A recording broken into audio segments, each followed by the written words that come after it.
స్థలానికి నేను ఇలా రావడానికి దేవుడు నాకు ఇచ్చినటువంటి అవకాశాన్ని బట్టి, ఈ యొక్క సమయాన్ని బట్టి ప్రభుకి మరొకసారి వందనాలు తెలియజేసుకుంటూ ఉన్నాను. నేను 15 సంవత్సరాల క్రితం అంటే దేవునితో అధికంగా సహవాసం చేస్తూ ఉన్నప్పుడు ప్రభు నాకు కొన్ని దర్శనాలు చూపిస్తూ ఉండేవారు. ఆ దర్శనాలలో యేసయ్యే రథసారథిగా ప్రభువు రథాన్ని నడిపిస్తున్నారు. ఆ రథంలో నేను కూర్చున్నాను. నేను రథాన్ని నడిపించడం కాదు, ప్రభువే రథాన్ని నడిపిస్తూ ఉంటే ఆ లోపల సీట్లో నేను కూర్చున్నప్పుడు ఒక ప్లేస్లోనికి ఆయన నన్ను తీసుకెళ్తున్నారు. అటు ఇటు తాటి చెట్లు ఉన్నాయన్నమాట, తాటి చెట్లు. అయితే అదంతా నేరోగా ఒక సందులాగా ఇలా. ఇప్పుడు మీ ఊరు ఎలా వచ్చాను నేను అలా వస్తున్నప్పుడు ఆ ప్రాంతం అంతా నాకు ప్రభువు చూపిస్తూ ఆయన నన్ను ఈ ప్రాంతానికి తీసుకొచ్చినట్లుగా ఒక దర్శనం చూశాను. తర్వాత ఈ ఊరు నుంచే ఒక అమ్మాయి మా ఇంట్లో మా బాబుని చూసుకోవడానికి, నేను అనేక మీటింగ్స్కి అది బయటికి వెళుతున్నప్పుడు ఇంట్లో ఎవరో ఒకరు అసిస్టెంట్ నాకు పని చేయడానికి ఉండాలి కాబట్టి ఈ ఊరు నుంచి ఒక అమ్మాయి వచ్చింది. అప్పుడు చిన్నపిల్ల 14 ఏళ్ళు ఉంటాయేమో. ఆ అమ్మాయి మా ఇంట్లో పని చేస్తూ మా బాబుని చూసుకుంటూ ఉండేది. నేను మీటింగ్స్కి వెళ్ళి రావడం, ఆ ఆరాధన ఛానల్లో అప్పుడు మాట్లాడుతూ ఉండేదాన్ని. అలా బిజీగా వెళ్ళిపోతున్నటువంటి టైంలో ప్రార్థనలు, అక్కడ ఎన్నో స్వస్థతలు జరగడం, ఎన్నో కార్యాలు దేవుడు చేస్తూ ఉన్నప్పుడు ఆ అమ్మాయి కనిపించింది. అమ్మగారు నా జీతం కొంచెం పక్కన మీ దగ్గరే దాచండి అని చెప్పింది. ఎందుకు అని అడిగితే 14 ఏళ్ళ అమ్మాయి అన్యురాలు మా ఇంటికి వచ్చేటప్పటికి నా దగ్గర రక్షించబడింది. అక్కడ మా ఇంట్లోకి వచ్చాక ఒక అమ్మాయే. అయితే రక్షించబడిన తర్వాత తనకేమనిపించింది అంటే మా ఊరిలో నా జీతంతో నేను ఒక మీటింగ్ పెట్టించాలి అని ఆలోచన వచ్చింది అమ్మాయికి. హల్లెలూయా చెప్దామా? అసలు ఏమీ తెలియదు. ఇప్పుడంటే టీవీలో యూట్యూబ్లో చాలా వర్తమానాలు వింటూ ఉంటారు, చాలా సేవ గురించి తెలుసుది, ఏమీ తెలియదు. ఏదో నయమాన్ ఇంట్లో ఉన్నటువంటి చిన్నదానిలాగా అసలు ఏమీ నాలెడ్జ్ లేదు. కానీ ఇంత మంచి ప్రార్థన వాక్యము, ఇన్ని స్వస్థతలు మా ఊరిలో కూడా జరగాలి. మా ఊరిలో ఒక పాస్టర్ గారు తెలుసు నాకు. ఆ పాస్టర్ గారికి నేను చెప్తాను, మీరు మా ఊరు వస్తారా అని అడిగింది ఆ అమ్మాయి. సరే సరే వస్తానులే అని చెప్తే ఆ అమ్మాయి ఆ పాస్టర్ గారికి ఫోన్ చేయడం, మన పాల్ గారికి. పాస్టర్ గారు ఫోన్ చేసినప్పుడు ఆయన మా ఇంటికి వచ్చారు. మాట్లాడినప్పుడు చెప్పాను, నేను పెట్టుకుంటానులే డబ్బులు, నువ్వు పెట్టుకోక్కర్లేదు, నీ ఆశను నేను ఖచ్చితంగా తీరుస్తాను, నేనే ఆ పాస్టర్ గారికి డబ్బులు ఇచ్చి మీటింగ్ అరేంజ్ చేస్తాను, తప్పకుండా మీ ఊరు వస్తానులే అని ఆ అమ్మాయికి మాట ఇచ్చాను. అలా 15 ఏళ్ల క్రితం అంటే పెద్ద మీటింగ్ ఏర్పాటు చేశారు, ఇంత చిన్నది కాదు. ఆ అమ్మాయి డబ్బులు ఇచ్చేసినట్లుంది. పాస్టర్ గారు అప్పుడు మీకు ఇచ్చిందా? ఇక ఇచ్చేవాళ్ళు ఇలా ఇచ్చేసావా? పాస్టర్ గారికి ఇచ్చేసిందంట. చూడండి విశ్వాసం ఎంత గొప్పదో. ఆ తర్వాత అమ్మాయి కొన్నాళ్ళు మా ఇంట్లో కొనసాగిన తర్వాత వివాహం చేసుకుంది. ఆ తర్వాత మరి మళ్ళీ ఈ ఊరు వచ్చేసింది. ఆ అమ్మాయి మాతో లేదు ఇప్పుడు. అయినా కూడా దేవుడు ఎప్పుడు ఎవరిని ఎలా వాడుకుంటాడో మనకి తెలీదు. అలా పాల్ పాస్టర్ గారితో పరిచయం. ఆ తర్వాత 2-3 మీటింగ్లు, అదే పాస్టర్ గారు చిన్న మందిరం పునాది రాయి వేయడానికి వచ్చాను, అదే లాస్ట్ అండి. ఆ రాయి వేసాను. తర్వాత మళ్ళీ రాలేదు మేము. మరలా వీళ్ళందరూ గురజాడ కళాక్షేత్రం అని వైజాగ్లో ఒక ఆరాధన కూడిక 7 గంటలు నిరాటంకంగా ఆరాధన చేయాలని ఒక ఆరాధన కూడిక ఏర్పాటు చేసినప్పుడు ఈ పాస్టర్ గారులు అందరూ వచ్చారు అక్కడికి. అప్పుడు పాస్టర్ గారు అడిగారు, అమ్మ మా జిల్లా మళ్ళీ రావడం అవ్వదా, మీరు రారేమో అన్న మాట అన్నప్పుడు ఎందుకో ప్రేరేపించబడి నాకు ఈ నెల ఒక్కటే ఖాళీ ఉంది, వస్తే వచ్చే వారం వచ్చేస్తాను నేను అని చెప్పాను అన్నమాట. అలా ప్రేరేపించబడి స్థలానికి రావడానికి దేవుడు నాకు మరలా అవకాశం ఇచ్చారు. మరి కొంత సమయం దేవుని వాక్యం మనం మాట్లాడుకుందాం. ఇప్పుడు కూడా ఆరాధన ఇంత ఎక్కువసేపు కొనసాగించడానికి కారణం ఏంటంటే, ఎంతమంది ఇక్కడ సంఘ పరిచారకులు మరి పరిచర్య చేసేటువంటి సేవకులు ఉన్నారో మీ సంఘాలలో ఒక ఉజ్జీవం రగలాలని, ఆ సంఘాలలో అనేక ఆత్మలు రక్షించబడాలని, దేవుని యొక్క కార్యాలు ఈ యొక్క దత్తిరాజు మండలం అండిది ఈ మండలం అంతా కూడా జరగాలని నేను ఆశతో వచ్చాను ఇక్కడికి. అంటే నేను ఒక్కరిదాన్ని ఒక్క ఆవిడ పాట పాడితే నేను ఆశపడితే జరిగిపోతుందా అంటే జరిగిపోతుంది అంతే. నేను ఆశపడింది దేవుని కొరకైన ఆశ. మేము వైజాగ్లో 7 గంటల స్తుతి ఆరాధన ఎందుకు పెట్టామంటే మా శక్తికి మించినది అది. అయినప్పటికీ ఎందుకు పెట్టామంటే పట్టణము మధ్యలో మేము ఆరాధిస్తూ ఉండగా విశాఖపట్నం, విజయనగరం, తూర్పుగోదావరి జిల్లాలన్నిటిలో కూడా ఒక ఉజ్జీవ జ్వాలలు రగలాలి అని 7 గంటలు ప్రభువుని మేము ఆరాధించాలని ఆ కాన్సెప్ట్తో మేము ఆరాధించాం. మీలో కూడా అనేక మంది మంచి మంచి గాయకులు, ఇందాక ఒక ఆయన మా మీటింగ్ని పొగిడారు కదా, ఆయన ఎంత బాగా పాడారో. మీ యొక్క త్రోట్లో మాధుర్యం అంతా ఉంది, చాలా బాగుంది. మాధుర్యం అనే కంటే దమ్ముంది. అంటే దేవుని కొరకు పాడేటువంటి తలాంతు కలిగిన వాళ్ళు దేవునికి చాలా ఇష్టం. అందుకే దావీదుని అంత ప్రేమిస్తాడు దేవుడు. దావీదు దేవునికి హృదయానుసారుడంట. హల్లెలూయా. ఎందుకని దేవునికి ఎప్పుడు ఏం కోరిక అంటే మనల్ని దేవుడు మరి స్తుతించడానికే సృజించుకున్నాడంట. మనల్ని ఎందుకు తయారు చేశారు? అందుకే తయారు చేశారని రాయబడి ఉంది బైబిల్లో. నేను నా ప్రజలను స్తుతించడానికే సృజించుకున్నాను. సజీవులే కదా దేవుణ్ణి స్తుతిస్తారు. మృతులు స్తుతించగలరా దేవుణ్ణి? మను నిన్ను సన్నుతించునా అంటాడు కీర్తనాకారుడు. కాబట్టి మనం అధికముగా దేవుణ్ణి స్తుతించి ఆరాధించాలనేది దేవుని కోరిక. అలానే ఒట్టికే పెదవులతోనే స్తుతించేసి పాటలు పాడేసి చేయాల్సిన చెత్త చేస్తూ ఉంటే ఆ స్తుతి దేవుని దగ్గరికి వెళ్ళదు. కానీ మన హృదయాలు పరిశుద్ధంగా, మన జీవితాలు పరిశుద్ధంగా దేవునికి సజీవ యాగంగా మనల్ని మనం సమర్పించుకుంటూ స్తుతిస్తే మీ ముందర ఏ అడ్డు కూడా నిలబడజాలదు. హల్లెలూయా. మన దేవుడు చాలా గొప్ప దేవుడు అండి, చాలా పెద్ద దేవుడు. అసలు సమస్త దేవుడు దేవతలు అనిన అందరికంటే కూడా ఆయన చాలా పూజ్యుడు. ఇందాక కీర్తనల గ్రంథంలో ఆ మాట మనకు వచ్చింది కదా. ఆయన అత్యున్నత సింహాసనాసీనుడైనటువంటి ప్రియ ప్రభువు మన దేవుడు. అటువంటి మహా గొప్ప దేవుడు నివాసం ఉండేటువంటి స్థలమే మనము. నూతన నిబంధన ప్రకారం ప్రభువు ఎక్కడ నివాసం ఉంటున్నాడు? మనలో నివాసం ఉంటున్నాడు. ఒకసారి కొరింథీయులకు రాసిన పత్రిక 6వ అధ్యాయము, 1 కొరింథీయులకు రాసిన పత్రిక 6వ అధ్యాయము 19వ వచనం నేను చదువుతున్నాను, వినండి. మీ దేహము దేవుని వలన మీకు అనుగ్రహింపబడి మీలోనున్న పరిశుద్ధాత్మకు ఆలయమై ఉన్నదని మీరు ఎరుగరా? మీరు మీ సొత్తు కాదు, విలువ పెట్టి కొనబడిన వారు కనుక మీ దేహముతో దేవుని మహిమపరచుడి. హల్లెలూయా. మీ దేహము దేవుని వలన మీకు అనుగ్రహింపబడి మీలో ఉన్న పరిశుద్ధాత్మకు ఆలయమై ఉన్నది. మీకు అర్థమవుతుందండి ఇక్కడ ఉన్న వాళ్ళందరికీ? మన దేహము అంటే మన శరీరము ఎవరిచ్చారంట? మనకి దేవుడు వలన మనకి అనుగ్రహింపబడి మనలో ఉన్నటువంటి పరిశుద్ధాత్మకు ఆలయమై ఉంది అంట. ప్రియమైన దేవుని బిడ్డలారా, మరి మన దేహముతో ఏం చేస్తున్నాం? మనము కేవలము దేవుని మహిమపరచడానికే మనల్ని దేవుడు సృజించుకున్నాడు. ఎప్పుడైతే మనము మహిమపరుస్తూ ఉంటామో మన ముందర ఉన్నటువంటి ద్వారాలన్నీ తెరవబడుతూ ఉంటాయి. మనము రాజులమని పేతురు రాసిన పత్రికలో చెప్తూ ఉన్నారు. మనం అందరం ఎవరమట? రాజులమంట, యాజకులమంట. ఎలాంటి రాజులం? యోధా గోత్రపు కొదమ సింహం యొక్క బిడలం మనం. అలాంటి రాజులం మనం. అర్థమవుతుందా అండి? అలా పేరుకే రాజులం అన్నట్లు మనం పేదవాళ్ళగా, దిక్కులేని వాళ్ళగా, రోగగ్రస్తులుగా, అనాథలుగా, దీనస్థితిలో హీనస్థితిలో ఉండిపోవలసిన అవసరత మనకి లేనే లేదు. దేవుడు మనల్ని హెచ్చిస్తాడు. మిమ్మల్ని నేను ఆశీర్వదించడానికే పిలిచాను అన్నాడు ఆయన. అంటే మన ధ్యాస అంత డబ్బుల మీద, ఆశీర్వాదం మీద పెట్టుకోమని కాదు, కానీ మన ప్రతి అవసరత దేవుడు మనకి తీర్చడానికి సమర్థుడు. అడిగిన దానికంటే ఆయన అత్యధికంగా చేస్తాడంట. మీరేం అడుగుతున్నారో దానికంటే అధికముగా చేస్తాడంట. ఎప్పుడు చేస్తాడు అంటే అదే దేవుని ద్వారా మనకు అనుగ్రహింపబడిన ఈ దేహముతో దేవుణ్ణి మహిమపరచినప్పుడు. హల్లెలూయా. దావీదు వేకునే లేచి దేవుణ్ణి స్తుతిస్తూ ఉంటే ఆయన అరణ్యంలో ఉన్నాడు, ఆయన ఎక్కడో అడవులలో ఉన్నాడు, ఎక్కడో ఎడారి ప్రాంతం. అంటే ఇజ్రాయెల్ కంట్రీలో అరణ్యం అంటే ఇలా మనలాగా పోవాలని చెట్లు ఉండవు. అదంతా చాలా మట్టుకి డ్రై ల్యాండ్ ఉంటుంది. కొన్ని చోట్ల అరణ్యంలాగా ఉంటుంది. ఎక్కువ శాతము ఎండిన భూమి.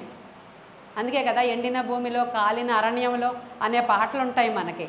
ఆ కంట్రీ అంతా ఎక్కువగా ఎండిపోయి ఉంటుంది అనమాట. ఇసుక అరణ్యం, వాటర్ దొరకదు అక్కడ. అలాంటి దాంట్లో అదుల్లాం అనే గుహలో ఆయన ఉండి పొద్దున్నే లేచి ఏం చేస్తున్నాడంట? ఆయన స్తుతించుకుంటున్నాడంట, ఆరాధించుకుంటున్నాడంట, పాటలు పాడుకుంటున్నాడంట. అప్పుడు దేవుడు ఏం చేస్తున్నాడు? బర్జిల్లయి అనేటువంటి ఒక వ్యక్తిని రేపి, నీవు వెళ్ళి వాళ్ళకి ఆహారం సప్లై చేయి, పరుపులు ఇవ్వు, పాత్రలు ఇవ్వు, జున్నుగడ్డలు తీసుకెళ్ళు, ఖర్జూరం తీసుకెళ్ళు, ప్రోటీన్ ఏమైనా తగ్గిపోతుందేమో అక్కడ అన్ని మిల్క్ ప్రోడక్ట్స్ అన్నీ పట్టుకెళ్ళు. హల్లెలూయా. మీకు అర్థమవుతున్నాయా నా మాటలు? ఎందుకంటే మనకి ఏం అవసరత ఉందో స్తుతిస్తే చాలు, సమస్తము కూడా సమకూడి జరుగుతుంది. అది సత్యం. అలాని కేవలం ఉట్టికే పాటలు పెదవులతో కాదు, కానీ హృదయాంతరంగాల నుంచి దేవుణ్ణి, పరిశుద్ధుడైన ప్రభువుని మనము స్తుతించి ఈ మందిరాలను మహిమ మందిరాలుగా మార్చుకోవాలండి. మహిమ మందిరాలుగా మన మందిరాలు మార్చబడినప్పుడు చాలా అద్భుతాలు చేస్తాడు దేవుడు. నేను ఈ స్థలానికి వచ్చి 4 మాటలు నేర్చుకొని మాస్టర్ ఆఫ్ డివినిటీ కోర్స్ చేసి బైబిల్ చదివేసి 4 ఇక్కడ రాసుకొని రాలేదు. నేను నా సొంత ఎక్స్పీరియన్స్తోనే మీకు చెప్తున్నా. అంటే అనుభవం, 20 సంవత్సరాల నా సేవ అనుభవంలో నా దేవుడు నా జీవితంలో ఏం చేశాడో, నా దగ్గర నా సంఘంలో ఉన్న వారి జీవితాల్లో ఏం చేశాడో వాటిని తీసుకొచ్చి నేను అనేక ప్రాంతాల్లో చెప్పాలి అనే ఆశ నాకుంది. అవే నేను మీతో మాట్లాడుతున్నాను. జాగ్రత్తగా క్యాచ్ చేయండి, జాగ్రత్తగా రిసీవ్ చేసుకోండి, జాగ్రత్తగా మీ హృదయంలోనికి వేసేసుకోండి. నేను ఒక మాట చెప్తున్నాను అంటే అది మీ జీవితంలో ప్రవచనం అయిపోవాలి. ప్రవచనాలు తెలుస్తాయా మీకు? ఒక ప్రవచనం మన జీవితాన్ని మార్చేస్తుంది. కాబట్టి మన జీవితంలో ఈరోజు ఇక్కడ కూర్చున్న మీ అందరి జీవితాల్లో కూడా ఖచ్చితంగా ఒక మార్పు కలిగే మీరు ఇక్కడ నుంచి బయటికి వెళ్ళాలి. నేను ఎక్స్పెక్ట్ చేస్తున్నాను, మీరు కూడా ఆశపడండి. బైబిల్లో ఒక మాట ఉంది, ఏమనంటే ఆశపడిన ప్రాణాన్ని, మీరు ఆశపడితేనే తృప్తి చెంది ఈ స్థలంలో నుంచి మీరు వెళతారు. దావీదు మందిరం కట్టాలనుకున్నాడు, దేవుడికి చాలా ఆశపడ్డాడు. దావీదుకి చాలా ఇష్టం దేవుడు అంటే, చాలా ఇష్టం దేవుడు అంటే. అయ్యా నేను నీకు ఒక మందిరం కట్టాలి అని ఆలోచిస్తే ప్రభు అన్నారు, నువ్వు చాలా యుద్ధాలు చేసావు కదా, చాలా యుద్ధాలు చేసావు కాబట్టి నీ చేతులు ఎక్కువ రక్తము చూసాయి కదా, చాలా కత్తితో చాలామందిని నరమేధం చేసావు కదా, వద్దులే నువ్వు కట్టొద్దు, నీ కొడుకు కడతాడులే అని చెప్పారు. కానీ దావీదుకి ప్రేమ, అందుకని ఆయన ఏం చేస్తాడంటే, సరే మందిరం తర్వాత నా కొడుకు కడతాడు కాబట్టి ఇప్పటి నుంచే నేను ఏం చేస్తా, డబ్బులు సమకూరుస్తా, బంగారం సమకూరుస్తా, వెండి సమకూరుస్తా అని చెప్పి ఆయనకి తన కష్టకాలంలోనట, చూడండి ఎంత మంచి మాట అంటే 1వ దినవృత్తాంతాల గ్రంథం 22వ అధ్యాయం తర్వాత చదువుకోండి.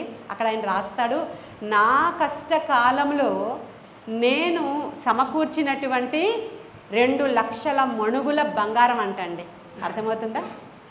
2 లక్షల మణుగుల బంగారాన్ని, తూచ సఖ్యము కానంత వెండిని, కొలత లేనంత ఎత్తడిని, ఆ తరువాత వెలగల రాళ్లను, ఆ తరువాత విలువైన మ్రానులను, ఇవన్నీ కూడా నేను సమకూర్చానయ్యా సొలొమోను, ఇవన్నీ కూడా నేను సమకూర్చాను.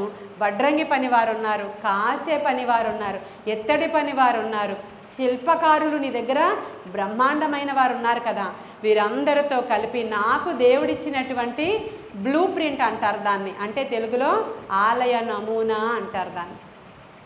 ఆ నమూనా చెప్పి నువ్వేం చేస్తావంటే నా దేవునికి మందిరము కట్టు అంటాడండి. చూడండి ఆ మాట, కష్టకాలంలో సమకూర్చాడంట ఇదంతా కూడా. మనం దేవుని కోసం అలా ఏమైనా పక్కన పెట్టగలమా? చూడండి మా ఇంట్లో మరి నాకు పనిచేసేటువంటి అమ్మాయి ఏం చేసింది, తను జీతం కోసం నా దగ్గర జాయిన్ అయ్యింది, చిన్నపిల్ల. తను ఏం చేసింది, తన కష్టముతో కష్టార్జితం అంతా పక్కన పెట్టి దేవుని కొరకు నేను ఒక మీటింగ్ మా ఊర్లో ఈ అమ్మగారితో నేను ఏర్పాటు చేయాలి అనే ఆలోచన అమ్మాయికి ఎప్పుడైతే వచ్చిందో అమ్మాయి బ్లెస్ చేయబడింది, అమ్మాయి ఆశీర్వదింపబడింది. మరైతే మేము కూడా దేవుని కొరకు ఏం చేయాలి, ఇప్పుడు నేను ఈ మీటింగ్ కోసం కూడా అదే చేశాను. చాలా లక్షలతో మొన్నే అక్కడ చాలా పెద్ద స్తుతి ఆరాధన కూడిక పెట్టాము, మళ్ళీ క్రిస్మస్ ఉంది, మాకు చాలా బరువు బాధ్యతలు ఉన్నాయి. అయినా మా కష్టకాలంలో కొన్ని విత్తనాలు నేను విజయనగరం జిల్లా దత్తిరాజు మండలం, ఇంకేం పేరండి, గజపతి నగరం, దేంటో షికార్గంజ్ ప్లేస్లో కొన్ని విత్తనాలు వేసుకోవాలి నేనని ఈ స్థలానికి నేను సమకూర్చుకొని వచ్చాను. హల్లెలూయా. కాబట్టి దేవుని కొరకు మనము ఆలోచించే వారముగా ఉండాలి. అలాంటి మందిరాన్ని సొలొమోను మొదలు పెట్టాడంట. ఆ బంగారాన్ని, ఆ వెండిని, ఆ ఎత్తడిని, మరి ఇంకా ఆ కంట్రీలోనే, ఆ కంట్రీ బయట కూడా ఎంతమంది శిల్పకారులు ఉన్నారో, కాసే పనివారు ఉన్నారో, వడ్రంగి పనివారు ఉన్నారో. నేను ఇప్పుడు మీ మాట్లాడుతున్న ఈ మాటలన్నీ 1వ దినవృత్తాంతాల గ్రంథం 22వ అధ్యాయం ఇంటికి వెళ్ళిన తర్వాత చదువుకుంటే మీకు అక్కడ దొరుకుతాయి. 1వ రాజుల గ్రంథం 6వ అధ్యాయంలో కూడా మీకు దొరుకుతాయి. ఈ మందిర నిర్మాణ పని అంతా కూడా చేయించాడు. ఎన్ని సంవత్సరాలు చేయించాడంటే 7 సంవత్సరాలు. 7 సంవత్సరాలు ఆ మందిరాన్ని కష్టపడి ఆయన కట్టించాడు. అది ఎలాంటి మందిరం అంటే మనుష్యుల కన్నులకు అది చెప్పండి ఆశ్చర్యం. అందరూ చెప్పండి ఆశ్చర్యము. అది ఎవరు చూసినా సరే అది ఆశ్చర్యకరమైన మందిరం. అంతా బంగారముతో పొదిగినదే, అంతా దేవదారు రాణులతో చెక్కినదే. అసలు ఆ డిజైన్ మనం ఈరోజు ఆలోచన చేస్తే అసలు అసలు అసలు మనకి మతి పనిచేయదు. లోపల నుంచి ఆ చట్రము లాంటి మెట్లు అంటండి. లోపల నుంచి ఆ గదులన్నిటికీ ఎలాంటి మెట్లంట? చట్రం అని రాయబడి ఉంది. చట్రము లాంటి మెట్లంట. అలా 3 స్టేర్స్ కింద డివైడ్ చేశారు. ఆ మందిరము చుట్టూరు కూడా అంతా కూడా ప్రత్యేకమైన గదులు ఏర్పాటు చేశారు. చాలా పెద్ద ఆ మందిరం, అది బంగారముతో చేయబడింది. ఎన్ని క్యూసిక్కులు అనేటువంటి మాటను ఉపయోగిస్తారు అక్కడ. క్యూసిక్కులు కాదు, 20 క్యూబిక్కులు, 10 క్యూబిక్కులు, ఇలాంటి క్యూబిక్స్తో కొలుస్తారన్నమాట. ఆ లెక్కలన్నీ నేనేం వేసుకుని రాలేదు, కానీ మన ఊహకు అందని మందిరం క్రీస్తు పూర్వము 960వ సంవత్సరంలో కట్టి ఆయన ముగించాడు. అది ఆశ్చర్యకరమైనటువంటి మందిరం అండి. అది ఎవరు చూసినా సరే అక్కడ ఉన్నటువంటి పొరుగు రాజ్యాలన్నీ కూడా ఆ మందిరం మీద చెడు దృష్టి నిలిపాయి. ఎందుకని? ఎప్పుడు ఈ రాజులు గతించిపోతే ఆ బంగారాన్ని దోచుకుందామా అని. అలాంటి మందిరం. అయితే మనల్ని కూడా దేవుడు ఏమంటున్నాడు? మీరు కూడా నా మందిరం అన్నాడు కదా ఇప్పుడే. ఆయన అన్నారా? మీరు కూడా నా మందిరం, మహిమ మందిరం. కాబట్టి మనల్ని దోచుకోవడానికి కూడా ఏం చేస్తాడు సాతానుడు? 24 గంటలు మన మీద చెడు దృష్టి నిలిపే ఉంచుతాడు. ఆయన చెడు దృష్టి నిలపడానికి మనలో ఏమంత భాగ్యం ఉందని? ఉందా? లోపల ఏమన్నా భాగ్యం ఉందా? లేదా? పాపం ఆయన లేదంటున్నారు. ఆయన మనలో ఏమీ లేదా? ఏముందో కొన్ని విషయాలు చెప్తాను నేను మీకు. ఈ మానవ దేహం గురించి కొన్ని విషయాలు చెప్తాను మీకు. మన శరీరం గురించే కొన్ని విషయాలు చెప్తానే మీకు. మన దేహము ఎంత అద్భుతమైనటువంటి నిర్మాణం అంటే, దీని నిర్మాణకుడు మన దేవుడు కదా. దీని నిర్మాణకుడు మన దేవుడు. ఇప్పుడు నేను వస్తూ ఉన్నప్పుడు కొంతమంది వృద్ధులైనటువంటి స్త్రీలను చూశాను నేను. పాస్టర్ గారి ఇంటికి మమ్మల్ని తీసుకెళ్లారు. రాగానే జస్ట్ ఫ్రెష్ అవ్వడానికి అంటే వృద్ధాప్యంలో ఉన్నటువంటి ఒక ఆవిడ అక్కడ కూర్చొని, చాలా ముసలైపోయింది ఆవిడే మాట్లాడుకుంటుంది. చూశాను ఒక ఆమెను నేను.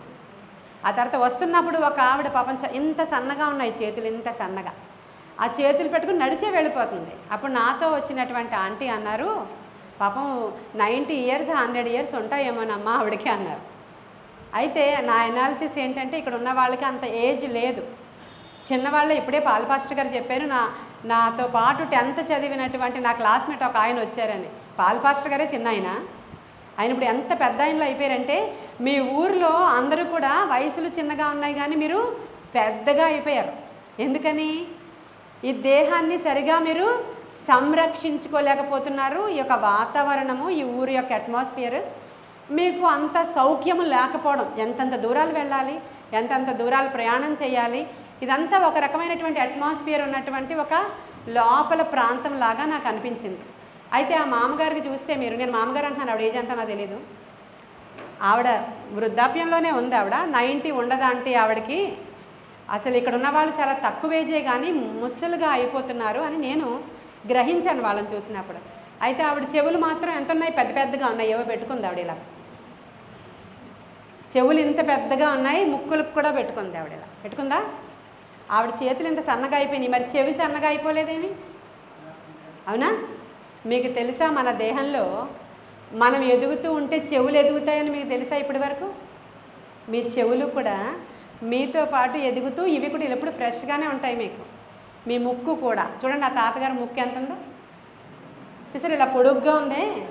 అది లోపలికి వెళ్ళదు, పళ్ళు ఊడిపోతాయి. కానీ ఈ ముక్కు మన దేహం యొక్క మ్యానుఫ్యాక్చరింగ్ చెప్తున్నాను మీకు. ఇవి ఆశ్చర్యకరమైన సంగతులు. మీకు తెలుసా అండి విషయాలు? మన ముక్కు మన చెవి 100 సంవత్సరాలు వచ్చినా కూడా మనతో పాటు ఎదుగుతుంది. ఇలాగే ఉంటాయి, ఇంతింతే ఉంటాయి. నువ్వు ఎంత ఉన్నావో, యవనస్తుడిగా ఉన్నప్పుడు నీ చెవి ఎంత ఉందో అంతే ఉంటుంది నీవు 100 సంవత్సరాలు వచ్చినా సరే. మీరు చూడండి ఎక్కడైనా పేపర్లో 100 సంవత్సరాలు 90 సంవత్సరాలు వృద్ధులు ముక్కు ఇలా సూదిగానే ఉంటుంది, చెవులు అంతే ఉంటాయి. వెన్నుపూస పొట్టిగా అయిపోతుంది ఎదిగే కొద్దీ. వాళ్ళకి ఇంకా బలం తగ్గిపోయింది అనుకోండి, ఆ తాతగారు ఇలా ఒంగుని నడుస్తారు చూసారా మీరు? వెన్నుపూస క్రిందికి డౌన్ అయిపోయి మీ హైట్ తగ్గిపోద్ది. మీ హైట్ మీరు షార్ట్ అయిపోతారు ముసలైనప్పుడు. అది జరుగుతూ ఉంటుంది. అయితే ఇవి 2 అంత ప్రాముఖ్యమైనటువంటి విషయాలు. తర్వాత ఇది శీతాకాలం కదా, ఇది చలికాలం కదా. బయట చల్లగాలి వేస్తున్నప్పుడు మీ ముక్కులో నుంచి వేడి గాలి వస్తుంది. గమనించారా? తెలుసా మీకు? మీ ముక్కులో నుంచి వేడి గాలి అది లోపలికి పీల్చుకున్నప్పుడు ఇదొక యంత్రం అన్నమాట. మీ ముక్కు ఒక యంత్రము, అది మీకు వేడిగా చేసి వస్తుందా? మీకు వేడి గాలి, వేడి గాలి మీ ముక్కులోకి వెళ్తుంది. అదే ఎండాకాలం అనుకోండి, మీ ముక్కులో నుంచి చల్లగాలి వస్తుంది. తెలుసా అండి మీకు? ఈ మ్యానుఫ్యాక్చరింగ్ అంటే దీని యొక్క నిర్మాణకుడు ఆశ్చర్యమైన రీతిగా మన శరీరాన్ని నిర్మించాడు. హల్లెలూయా. సొలొమోను మందిరాన్ని చూసినప్పుడు బాబోయ్ ఏంటి మ్యానుఫ్యాక్చరింగ్, ఏంటి నిర్మాణము, ఏంటి బంగారం, ఈ కాసే పని ఏంటి, ఈ వడ్రంగి పని ఏంటి, ఈ యొక్క ఈత చెట్లు ఎలా చెక్కారు అక్కడ ఏంటి. ఇక్కడ 12 ఎద్దులు ఉంటాయి. ఆ మందిరంలోనికి మనం వెళుతూ ఉంటే పెద్ద గంగాళం కనబడుతుంది మీకు, ఎత్తడి గంగాళం. ఆ ఎత్తడి గంగాళానికి 12 ఎడ్లు ఇలా ముఖాలు పెట్టుకుని ఉంటాయి. అన్ని ముఖాలు ఇలా ఉంటాయి అన్నమాట. దాని మీద పెద్ద ఎత్తడి గంగాళం ఉంటుంది. బలిపీఠం 4 కొమ్ములతో కనబడుతుంది మీకు అక్కడ. ఇది ఎత్తడితోనూ బంగారంతోనూ ధూప వేదిక బంగారంతో మెరిసిపోతూ ఉంటుంది అక్కడ. అందుకే సొలొమోను అంటాడు, అయ్యా దాని యొక్క డెడికేషన్ రోజు, ఈ చర్చ్ డెడికేషన్ ఎప్పుడు చేశారు? ఎప్పుడు స్టార్ట్ చేశారు? ఈ పాస్టర్ గారు లేరు. ఈ చర్చ్ ఎప్పుడు స్టార్ట్ చేశారో తెలీదు. దాన్ని ఏమంటారు? డెడికేషన్ కార్యక్రమం అంటారు. ఆ కార్యక్రమం జరుగుతుంటే సొలొమోను గారు ఒక ప్రార్థన చేశారు. ఏమన్నారంటే, చాలా పెద్ద మందిరం అది, కానీ సొలొమోను ఏమన్నాడంటే, ఆకాశ మహాకాశాలు పట్టజాలని దేవుడవైన యెహోవా, అసలు ఈ మందిరం నీకెలా సరిపోతుందయ్యా? ఆకాశముని సింహాసనము, భూమి నీ పాదపీఠము, ఆకాశ మహాకాశాలు నిన్ను పట్టజాలవే, నేను కట్టించిన ఈ మందిరము ఏ పాటిది అన్నాడండి ఆయన. అలా అని మోకరించి ప్రార్థన చేయగానే ఆకాశము నుంచి అగ్ని ఆ స్థలానికి దిగి వచ్చింది. హల్లెలూయా. అంత పెద్ద దేవుడు వచ్చి, ఇప్పుడు నేను ఇందాక చదివించాను 1 కొరింథీ 6:19లో నీలో నివాసం ఉంటాడంట. హల్లెలూయా, హల్లెలూయా, హల్లెలూయా. ఆయన మనలో ఉన్న పరిశుద్ధాత్మకు నివాసమై ఉన్నాడంట. హల్లెలూయా. పరిశుద్ధాత్ముడు నివసించే ఆవరణగా మన యొక్క శరీరాలు. ఎంత గొప్పవాళ్ళు ఇక్కడ కూర్చున్న వాళ్ళు, ఎంత మహిమ కలిగిన వాళ్ళం అర్థమవుతుందా? మనము వెల పెట్టి కొనుక్కున్నాడు దేవుడు, మనల్ని విలువ పెట్టి కొనుక్కున్నాడు. తరువాత మన శరీరంలో అతి పెద్ద అవయవం ఏదో మీకు తెలుసా? పెద్ద పార్ట్ ఏది అని అడిగితే మిమ్మల్ని కాలు అని చెప్తారేమో, ఎందుకంటే ఇంత పొడుగుంది కదా, చాలా పొడుగు. అన్నిటికంటే మరి ముక్కు ఇంతే ఉంది కదా, దాని పనితీరు ఎంత గట్టిగా ఉందో చూసారా మీరు? అది లేకపోతే బ్రతుకుతామా మనం? దాని పనితీరు ఇంతే ముక్కు ఉంది. కాలు పెద్దగా ఉంది కదా, ఇదే పెద్ద అవయవం అనుకుంటున్నారేమో. మన శరీరంలో పెద్ద అవయవము చర్మము. అయితే మన శరీరంలో ఉన్నటువంటి పెద్ద అవయవము ఏంటండి? చర్మము. మీ చర్మమే. మీరు పొద్దున్నే బయలుదేరి ఇక్కడికి వచ్చినప్పుడు 30,000 చర్మ కణాలు కిందకి రాలిపోతాయి. తెలుసా మీకు సంగతి? 30,000 నుంచి 40,000 చర్మ కణాలు 20 రోజుల్లో రాలిపోయి మీకు క్రొత్త చర్మం వస్తూ ఉంటుంది. ఎప్పుడు కూడా 28 రోజులకు ఒకసారి క్రొత్త చర్మము మనకి వస్తూ ఉంటుంది. మరి చిన్నప్పుడు మన స్కిన్ వేరేగా ఉంటుంది కదా, యవనస్తులుగా ఉన్నప్పుడు వేరే చర్మం ఉంటుంది కదా, మధ్య వయసులో ఉన్నప్పుడు వేరే చర్మం, ముసలి వాళ్ళు అయిపోతున్నప్పుడు వేరే చర్మం. అతి పెద్ద అవయవము మన చర్మమే. 70-80 కేజీలు ఉన్నటువంటి ఒక వ్యక్తికి ఆ చర్మం అంతా ఒలిచి పక్కన పెడితే ఎంత బరువు ఉంటుందో తెలుసా మీకు? ఎంత ఉంటుంది? 15 కేజీలు ఉంటుందంట. 15 కేజీల బ్యాగ్ మోస్తారా మీరు? మొయ్యరా 15 కేజీల బియ్యం బస్తా ఉంటుంది కదా, అంత బరువు ఉంటుందంట మన స్కిన్, మన చర్మం. పెద్ద అవయవము అదే. మన నరాలన్నీ తీసి, మన శరీరంలో ఉన్న నరాలన్నీ తీసి ఒకదాని పక్కన ఒకటి పెట్టి తీసుకెళ్తే 97 కిలోమీటర్ల పొడుగుంటాయంట. ఇదన్నీ ఆశ్చర్యంగా ఉందా మీకు? లేదా ఆశ్చర్యంగా ఉందా? అనిపిస్తుందా? ఎంత ఆశ్చర్యం! ఆ నాలో అన్ని నరాలు ఉన్నాయి అనిపిస్తుందా మీకు? ఇదే ఆశ్చర్యం. మన శరీరాన్ని గురించి ఆలోచన చేస్తే ఆ సొలొమోను మందిరము కంటే అధికమైన ఆశ్చర్యాలు మన శరీరంలో ఉన్నాయి. కాబట్టి 139వ కీర్తనలో కీర్తనకారుడు అంటాడు, ఏమంటాడంటే, అయ్యా నీవు నన్ను కలుగజేసిన విధము చూడగా అది కలిగిందంట. ఎందుకు? ఆయన అవన్నీ చూస్తున్నాడు. ఎముకలు ఎలాగున నా తల్లి శరీరంలో, నా తల్లి గర్భంలో ఆ పిండమునై ఉండగా అంత మెత్తని మాంసపు ముద్దలోనికి ఆ గట్టి ఎముకలు ఎలా వచ్చాయి? అవునా కాదా? తల్లి గర్భంలో ఉన్న పిండము రక్తపు ముద్ద అది. దానిలోనికి ఎంత గట్టి అయిన బోన్స్ ఎలా వచ్చాయి? అవి కలుగజేసిన విధము చూడగా నాకు భయమును ఆశ్చర్యమును నాకు కలుగుతుందయ్యా, నాకు వణుకొస్తుందయ్యా అంటున్నాడు. ఇప్పుడు సొలొమోను మందిరము చూసినప్పుడు ఎలాంటి భయము, ఎలాంటి ఆశ్చర్యము మనుషులకు కలిగిందో, మనల్ని చూసినప్పుడు అలాంటి భయము, అలాంటి ఆశ్చర్యము అన్యులకు కలగాలి. గట్టిగా హల్లెలూయా చెప్పండి. దేవుడు ఎవరిలో అయితే నివాసం ఉంటున్నాడో నిన్ను చూసినప్పుడు, దేవుని సేవకులను చూసినప్పుడు ఎలా అనిపించాలంటే, అన్యులకు మనకి 2 కొమ్ములుంటే భయపడడం కాదు, మనలో ఉన్నటువంటి దేవుని యొక్క ఆత్మకు వాళ్ళు భయపడాలి. హల్లెలూయా. అలా ఉండాలి తప్ప అందరి దగ్గర దిగజారిపోయిన స్థితిలో మనం ఉండడానికి వీలు లేదు. ఆకాశ పక్షులను చూడండి, అవి విత్తవు, కొయ్యవు, కొట్లలో కూర్చుకొనవు, అయినప్పటికీ పరమ తండ్రి వాటిని పోషిస్తున్నాడు కాదా? మీలో కొంతమంది సేవకులై ఉండొచ్చు, విశ్వాసులై ఉండొచ్చు, 5గురే సంఘ సభ్యులు ఉండొచ్చు, 20 మంది ఉండొచ్చు, 60 మంది ఉండొచ్చు, 120 మంది ఉండొచ్చు, లేదంటే 1000 మంది ఉండొచ్చు. భయపడవలసిన వీలు అసలు లేనే లేదు. హల్లెలూయా. భయపడవలసిన అవసరత లేదు. కేవలము దేవుని స్తుతించి ఆరాధించండి. ఆయన నీ కొరకు అద్భుతాలు చేయడానికి సిద్ధముగా ఉన్నాడు. హల్లెలూయా, హల్లెలూయా. యెహెజ్కేలు గ్రంథంలో 34వ అధ్యాయంలో ఒక తోట ఉందంట. చదువుతారు ఎవరైనా? యెహెజ్కేలు గ్రంథం 34 ఎవరైనా తెరవండి ఒకసారి. 29, 30 వచనాలు నేను చదువుతున్నాను, వినండి. మరియు వారి యొక్క దేశంలో కరువు కలిగి నశించిపోకుండాను, అన్యజనుల వలన వారికి అవమానము ప్రాప్తించకుండాను, వారి ప్రఖ్యాతి కొరకై తోట ఒకటి. హల్లెలూయా. వారికి ఏంటంట? కరువు రాకుండా అంట. వారి దేశంలో వారికి కరువు రాకుండా, అన్యజనుల వలన వారికి అవమానము కలుగకుండా వారికి ఒక తోటను దేవుడు ఏర్పాటు చేశాడంట. చూడండి, మీలో ఇక్కడ కూర్చున్న వాళ్ళల్లో ఎవరికైనా అప్పులు ఉన్నాయా? చెప్పండి, పర్లేదు. దేవుడు ఆ చేతులను దేవుడు చూస్తాడు. అవును కదా. ఈ అప్పుల వల్ల మనకేమవుతుందంటే కరువు కలుగుతుంది కదా, ఇంట్లో లేమి వస్తుంది.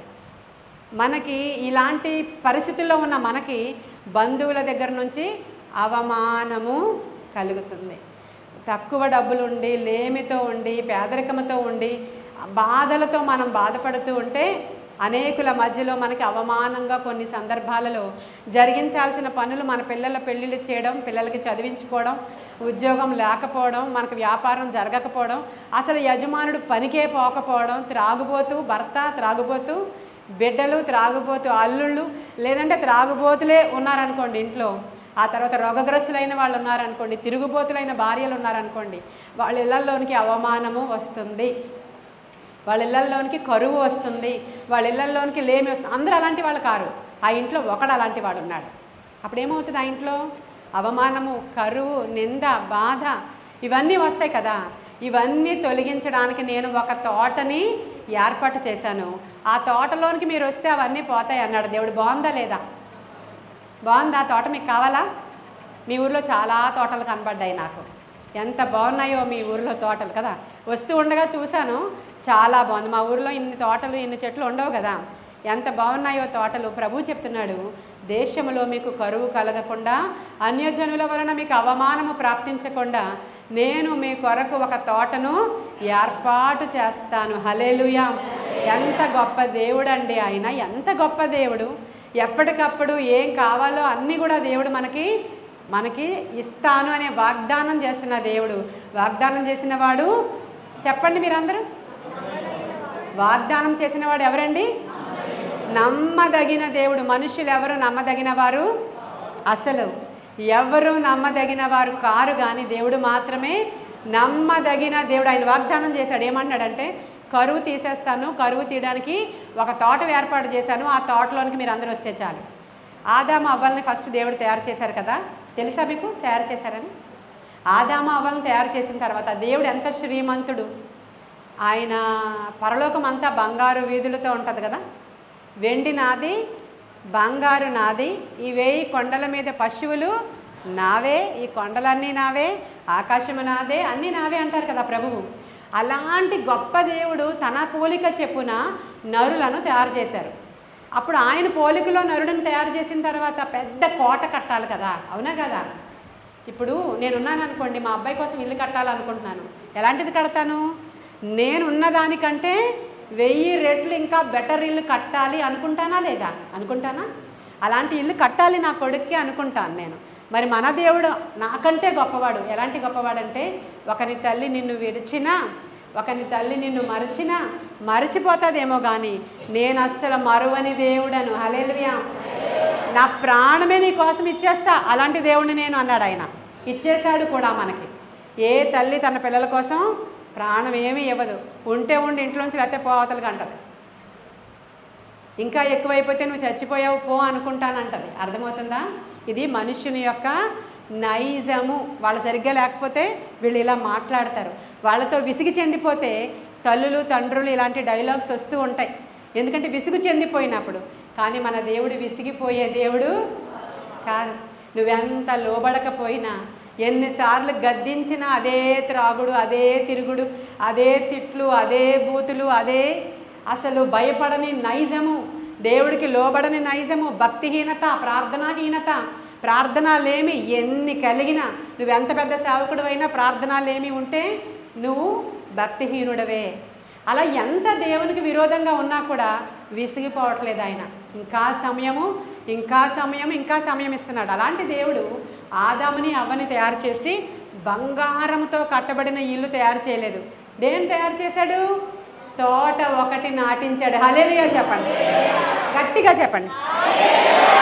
తోట ఒకటి నాటించెను. హల్లెలూయా. ఇప్పుడు కరువు పోవాలంటే తోటలో ఉండాలి. కరువు పోవాలి అని అంటే ఆ తోటని సేద్యం చేయాలి. కరువు పోవాలి అంటే ఆ తోటలో ఉన్న అన్ని ఫలాలు కూడా తినొచ్చు, ఒక్కటి తప్ప. తోట నాటి ఆ తోటను ఆదాముకి అవ్వకి ఇచ్చి సమృద్ధి అయిన ఫల వృక్షాలనిచ్చి, దీంట్లో తినండి, దీంట్లో సంతోషించండి.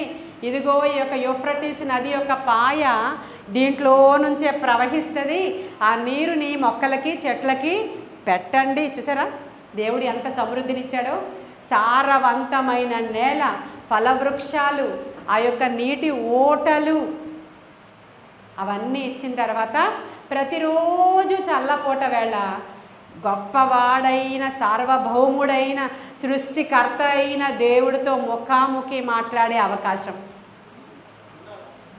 అర్థమైందండి మీకు? దేవుడు నాతో మాట్లాడాడు అంటే మీరు అందరూ ఆశ్చర్యంగా చూస్తారు. దేవుడు మీతో మాట్లాడితే ఎంత బాగుంటుందో చెప్పండి. బాగుంటుందా? ఈరోజు వచ్చి ఇదిగో ఈరోజు మీటింగ్కి వచ్చారు కదా మీరు.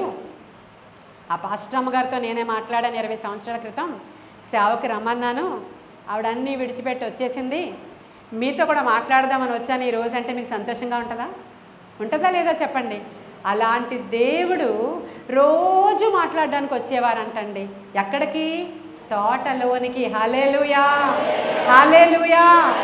ప్రతిరోజు దేవుడు మాట్లాడే స్థలము తోట, సమృద్ధి కలిగిన స్థలము తోట.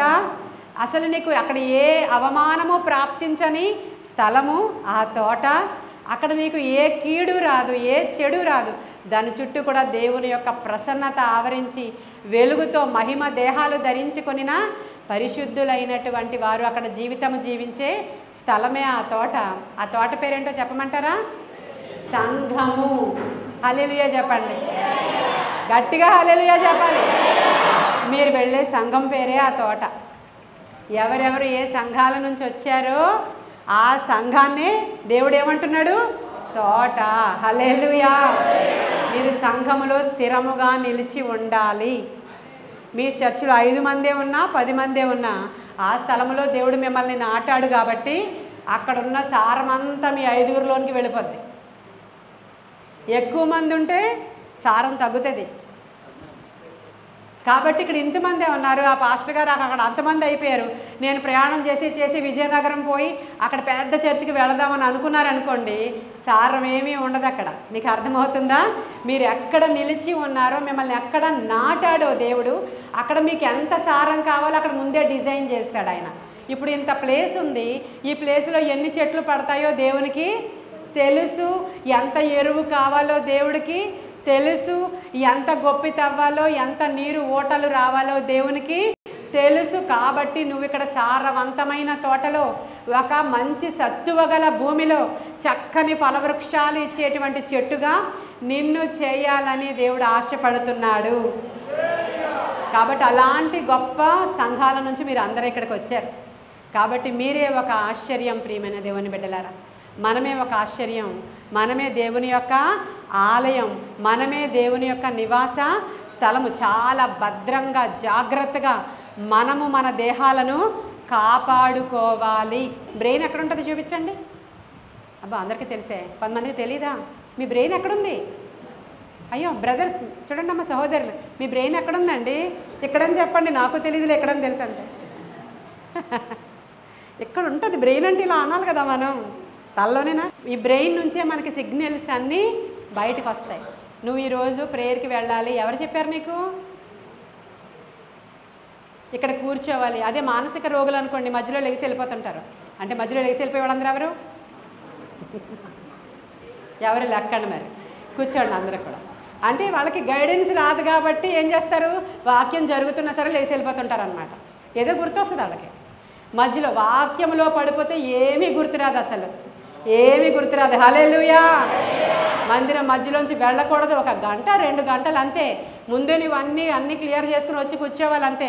సంఘంలో నుంచి పిల్లలు కానీ పెద్దలు కానీ ఆరాధన జరుగుతున్నప్పుడు లేవద్దంతే. అక్కడ బ్రెయిన్ అక్కడ చెప్తుంటుంది, నువ్వు లేవద్దు, ఈ తోటలో సారం అంతా నీలోనికి తీసుకోవాలి. ఈరోజు అది నువ్వు చేసుకునే బయటికి వెళ్ళాలి. కాబట్టి ఇక్కడి నుంచి వస్తాయి. కాపాడుకుంటున్నారా మరి మీరు దాన్ని? చూసారా దేవుని యొక్క మ్యానుఫ్యాక్చరింగ్ ఎంత గొప్పదో. ప్రతిరోజు మీ తల మీద మీరే చేయి పెట్టుకుని, అయ్యా మహిమ గల ఈ దేహాన్ని నాకు ఇచ్చినందుకు వందనాలయ్యా. డబ్బులు ఇవ్వలేదు, కొడుకునివ్వలేదు, కూతురునివ్వలేదు, పెళ్లి చేయలేదు, అప్పు తీర్చలేదు, అది చేయలేదు, ఇది చేయలేదు, ఇది చేయలేదు, అది చేయలేదు, అదంతా పక్కన పడేయండి. నీ తల మీద చేయి పెట్టుకుని నిన్ను నీవు ఈ రోజు నుంచి ఏం చేయాలి? ఆశీర్వదించుకోవాలి. మహిమ గల దేహమయ్యా ఇది, నాకు ఇచ్చిన ప్రతి అవయవాన్ని బట్టి నీకు వందనాలు నాయన. నీ యొక్క శరీరంలో ఉన్నటువంటి రక్తము అది 400 కిలోమీటర్ల వేగంతో పరిగెడుతూ ఉంటుందట. తెలుసా మీకు? ఎంత పవర్ లోపల పనిచేస్తూ ఉంటుందో అర్థమవుతుందా మీకు? మీ దేహము ఎంత విలువైనదో ఇప్పుడు మీకు అర్థమవుతుందా? ఆ తర్వాత అన్నీ తిట్టుకుంటూ ఉంటారు, నా బ్రతికింతే, నా జీవితం ఇంతే, నా బతుకు బాగుపడదు, వీడు బాగుపడ్డం, నేను బాగుపడ్డం తిట్టుకుంటూ ఉంటాం కదా. ఒక చిన్నది పొట్టలో ప్రాబ్లం వచ్చిందనుకోండి, 100 ఏడుపులు ఏడవాలి దాని యొక్క హీలింగ్ కోసం, అవునా కదా? డాక్టర్ దగ్గరికి వెళితే రిపోర్ట్లు నార్మల్ రావాలి, నార్మల్ రావాలి, నార్మల్ రావాలని ప్రార్థన ఒకటి. మళ్ళీ ఎందుకని? ముందు నుంచే నీ దేహాన్ని నువ్వు ఆశీర్వదించుకోవచ్చు కదా, అవునా కాదా చెప్పండి. ఈ రోజు నుంచి మీరు ఏం చేస్తారంటే, సొలొమోను మందిరము కంటే విలువైన నా దేహములో నివసించే నా ప్రభువా, హల్లెలూయా, నాకు ఏ లేమి లేదయ్యా, ఏ లోటు లేదయ్యా, అసలు నాకు ఏ కొదువా లేదయ్యా.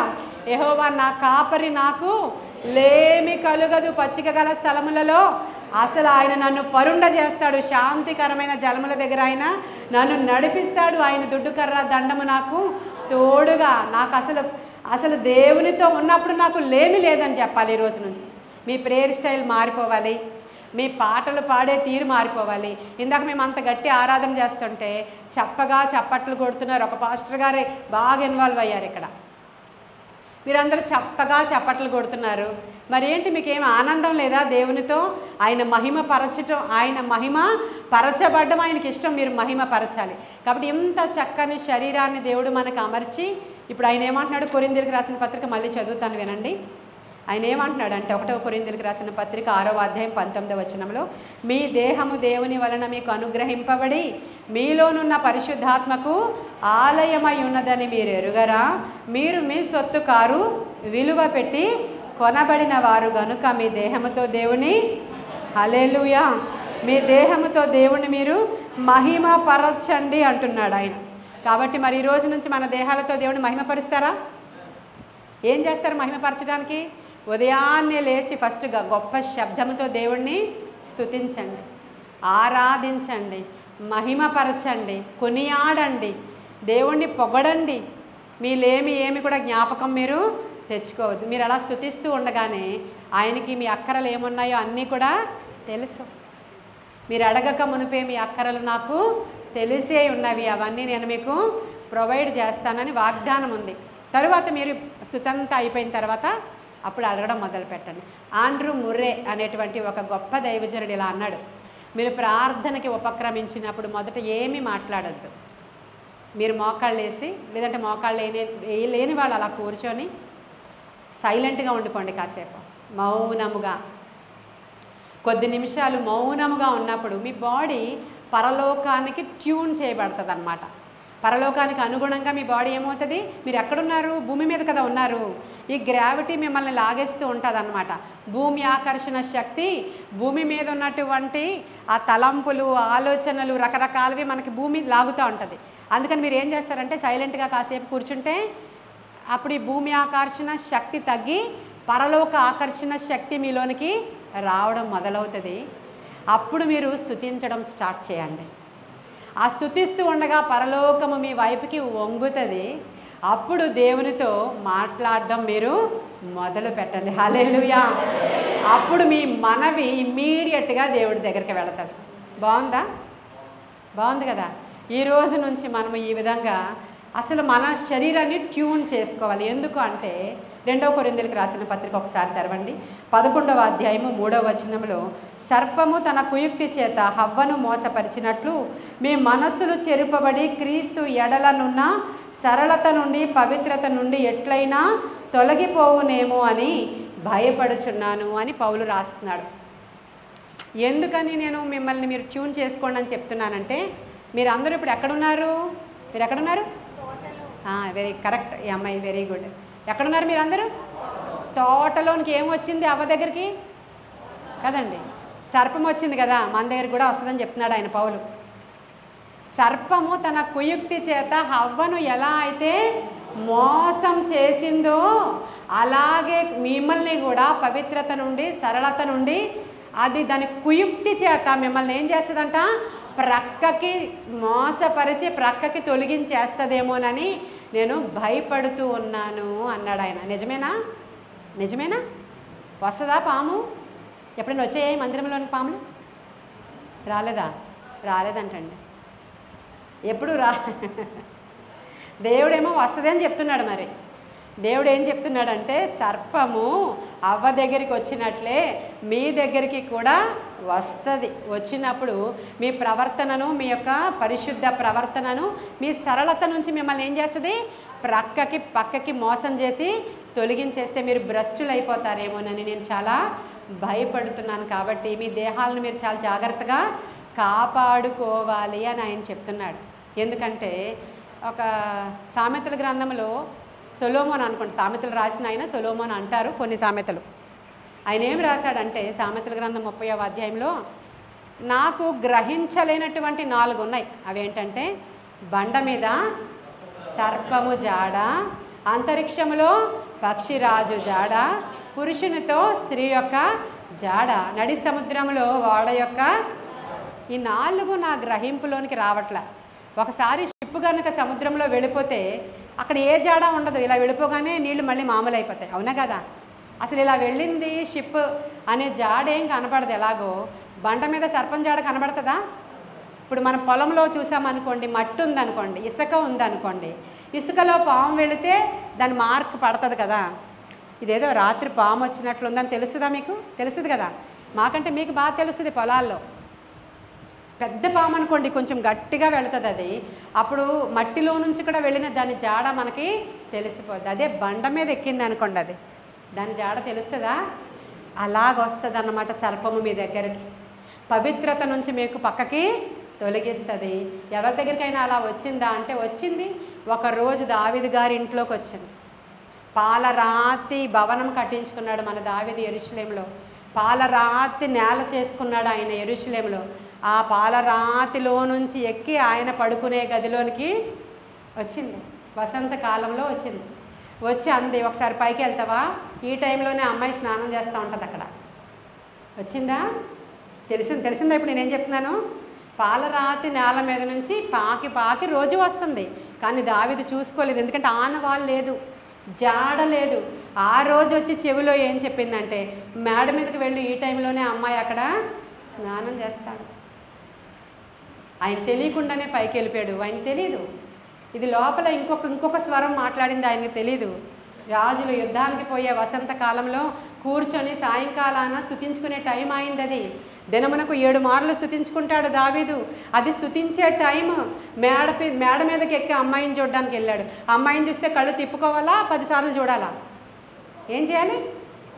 కళ్ళు తిప్పుకోవాలి. అమ్మాయిలైనా అబ్బాయిలైనా అదే వర్తిస్తుంది. మీకు నచ్చింది లేదంటే ఇంకోటి ఏదో కనబడుతుంది, సరిగా బట్ట వేసుకోలేదు, సరిగా ఏదో అందంగా కనబడుతుంది, ఇంకోటేదో ఒకసారి చూసావా? నువ్వు క్రైస్తవుడు అయితే నీ కన్నులు తిప్పుకోవాలి.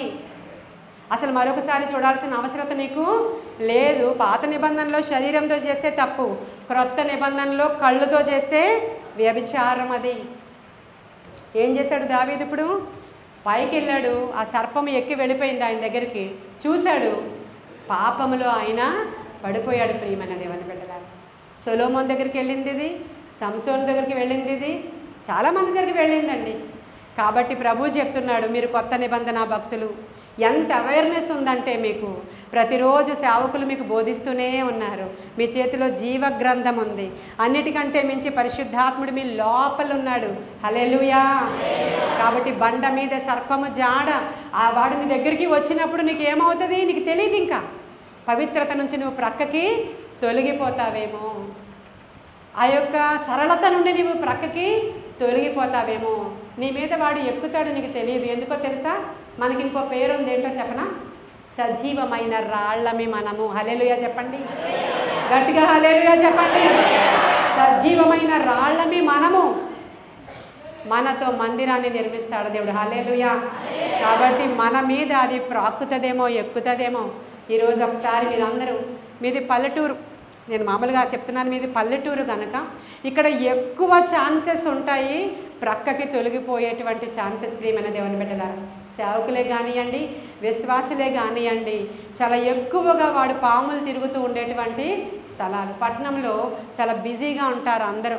పొద్దున పోతారు డ్యూటీకి, సాయంకాలం వస్తారు, అలసిపోతాయి బాడీలు. మళ్ళీ అలా ఎక్కువ బిజీ లైఫ్ ఉంటుంది. ఎక్కువగా వాళ్ళే అలసిపోయి వాళ్ళే పడుకుని వాళ్ళే ఎక్కువ సమయం ఎక్కడ ఏ ప్రాంతాలలో ఉంటుందో ఆ ఖాళీగా కూర్చున్నప్పుడే ఎక్కువగా సర్పం వచ్చి మాట్లాడతాడు. అవ్వ దగ్గరికి ఎప్పుడు వచ్చాడు? నీళ్లు పెట్టడం అయిపోయింది, పొలానికి గొప్పి తవ్వడం అయిపోయింది, అన్నీ అయిపోయి షికారు తిరుగుతుంది. ఆవిడ ఖాళీగా ఉంది. ఎవరు ఆదాము పని మీద వెళ్ళాడు, ఖాళీగా ఉంది.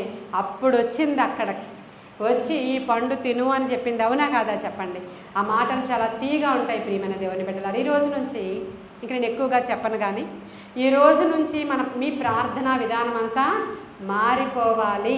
నేను ఇందాక చెప్పినట్లు ప్రార్థన చేయడం మొదలు పెడతారా? ఈరోజు మీరు ఏ టైంలో ఉదయాన్నే వేకునే లేచి కూర్చొని కాసేపు నిద్ర మత్తు పోవాలి.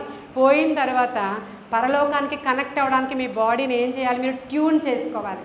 ఆండ్రూ ముర్రే అనే ఆయన తన ప్రార్థన విధానాన్ని చెప్పినప్పుడు, అది చదివినప్పుడు నాకు చాలా నచ్చింది. అది నేను వేకునే ప్రార్థనకు లేచినప్పుడు, నేను లేస్తూనే నా నోట్లో ఒక పాట ఉంటుంది. రోజు ఒకే పాట కాదు, అది నేను పాడుకోవాలని నిద్రపోను, నేను పాడుకోవాలని తీసుకోను. లెగ్గానే ఒక పాట ఉంటుంది, నాకు అది తెలీదు. నేను పాడుకుంటూ ప్రార్థన ప్లేస్కి వచ్చి నేను మోకరించి అక్కడ ఆ పాట పాడిన తర్వాత నేను ప్రార్థనలోనికి వెళతాను. ఎందుకంటే పాస్టర్ గారు సైలెంట్గా చేసుకుంటారు. ఇద్దరము 3 గంటలకు లెగుస్తాం. ఆయన వేరే గదిలో చేసుకుంటారు, నేను నా ప్రార్థన గదిలోనికి వెళుతాను. సైలెంట్గా చేసుకుంటారు, పైకి చేయరు. నాకు పైకి చేస్తేనే కానీ నాకు అవ్వదు. కాబట్టి నా నోట్లో లేస్తేనే ఒక పాట పెడతాడు దేవుడు. ఆ దినమంతా ఆ పాట ఉంటుంది నాకు. అందుకనే ఎక్కువగా ఆరాధన మా సంఘంలో జరుగుతూనే ఉంటుంది. ఆరాధించే వారిని తయారు చేస్తూనే ఉంటాను. వీళ్ళందరూ మా సంఘంలో ఉన్న వాళ్ళందరూ ఆరాధికులుగా తయారవుతున్నారు. దాంతోపాటు దేవుణ్ణి మనం ఖచ్చితంగా ఈ అన్యజనుల మధ్యలో మన దేవుడు మరి కనిపించేలాగా మనం ఉండాలి. హల్లెలూయా. వాగ్దానాలు వస్తాయి 31st నైట్. మీకు మిమ్మల్ని బట్టి జనులు భయపడతారనే వాగ్దానం వస్తుంది. కొంతమందికి వచ్చిందా? మనల్ని చూసి ఎందుకు భయపడతారు? మన లోపల ఉన్నటువంటి పవర్. హల్లెలూయా. ఆ పవర్ ఈరోజు ఎంతమంది అయితే ప్రేయర్కి అటెండ్ అయ్యారో మీ అందరి మీదకి ఈరోజు ఆ పవర్ దిగి రావాలని నేను ఆశపడుతున్నాను.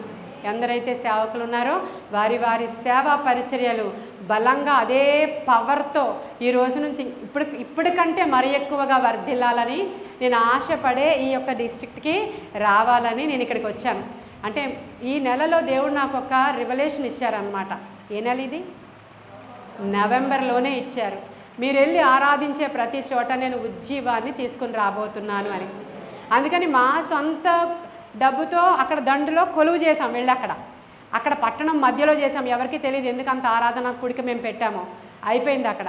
తరువాత నేను ఇక్కడికి వచ్చాను. ఇక్కడ కూడా అదే పరిస్థితి. పాస్టర్ గారికి చెప్పి సరే నేను వచ్చి ఒక వాక్యం చెప్పి నేను వెళ్ళిపోతానండి అని ఇక్కడికి వస్తానని చెప్పినప్పుడు ఈ స్థలానికి నేను అలాగే వచ్చాను. ఇక ఈ నెలలో నాకు చాలా మీటింగ్స్ ఉన్నాయి, చాలా చోట్ల పలు చోట్ల పిలువబడ్డాను. కాబట్టి అక్కడికి వెళ్ళినప్పుడల్లా నేను ఇదే చేస్తాను, ఇదే పవర్ని నేను పట్టుకుని అక్కడికి వెళతాను.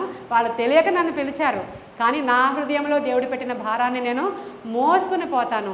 అక్కడక్కడ ఈ యొక్క పవర్ని జనరేట్ చేస్తూ ప్రభువు రాజ్యాన్ని విస్తరింప చేయాలనేదే నా ఆలోచన. హల్లెలూయా.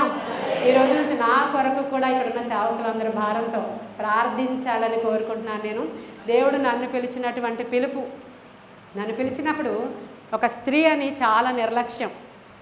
ఆడావిడ చెప్పడం ఏంటి? ఇప్పుడు ఇంతమంది పాస్టర్ గారు డయాస్ మీద కూర్చొని ఉంటే అసలు నేను ఇక్కడ ఆ స్త్రీ నాకు అక్కడ చెప్తుంటే నాకు అసలు కూర్చోబుద్ధి అవ్వలేదు అనే పాస్టర్ గారులు ఉన్నారు.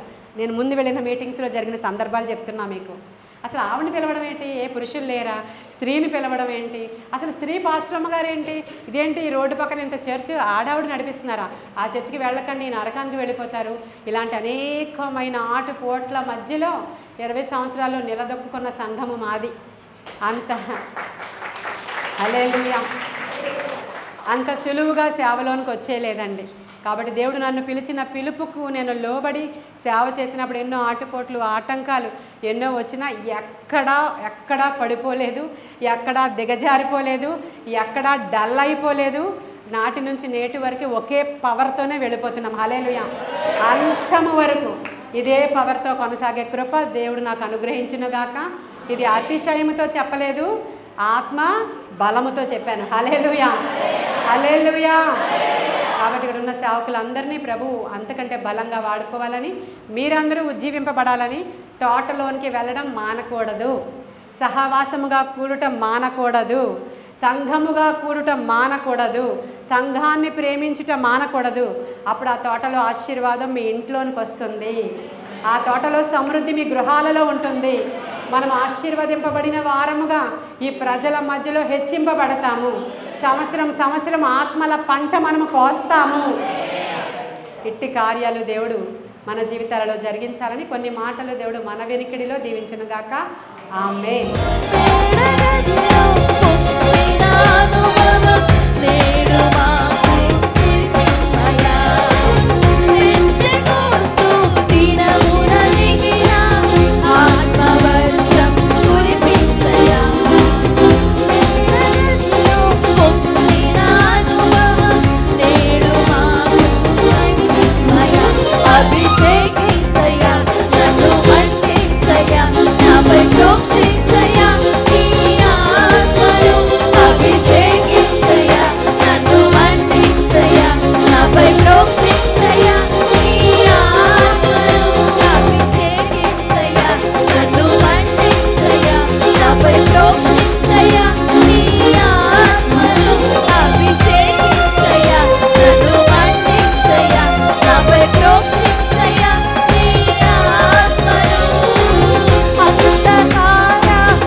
Abhishek